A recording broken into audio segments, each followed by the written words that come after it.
இந்த டைம்ல நம்ம தமிழ் சினிமால 2 படங்கள் தான் பாக்ஸ் ஆபீஸ்ல கலக்கிட்டு இருக்கு. அது என்னென்ன படங்கள் கேட்டா நம்ம தளபதியோட கோட் படமும் மாரி செல்வராஜோட வாழை படமும் தான். அது வாழை படமாச்சும் கொட்டுக்காளி படத்தோட ரிலீஸ் ஆச்சு. ஆனா இந்த கோட் படம் சோலோ ரிலீஸ்னால வசூல் வேட்டி ஆடிட்டு இருக்க சொல்லணும். முதல்ல வாழை படம் வெறும் 5 கோடியில எடுத்து ஆகஸ்ட் 23 ரிலீஸ் ஆன இந்த படம் இப்போ வரைக்கும் 37 கோடி கலெக்ட் பண்ணி தயாரிப்பாளருக்கு போட்ட காசை விட பல மடங்கு லாபம் சம்பாதிச்சு கொடுத்திருக்கு. அது மட்டும் இல்ல, இந்த படம் இன்னும் நிறைய தேட்டர்ல வெற்றிகரமா ஓடிட்டு இருக்கிறது குறிப்பிடத்தக்கது.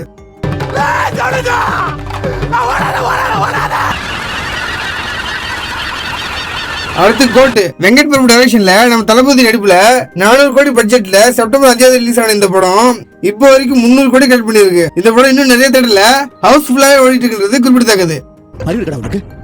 என்ன விஷயத்துக்கு ஃபேமிலியோட ஹாலிடே போவானா? அதுவும் பேங்காக்கு. பிரச்சனையை விட்டு நீங்க 2 பேரும் சண்டை போட்டுட்டு இருக்கீங்க. மருதமலை மாமணியே முருகையா.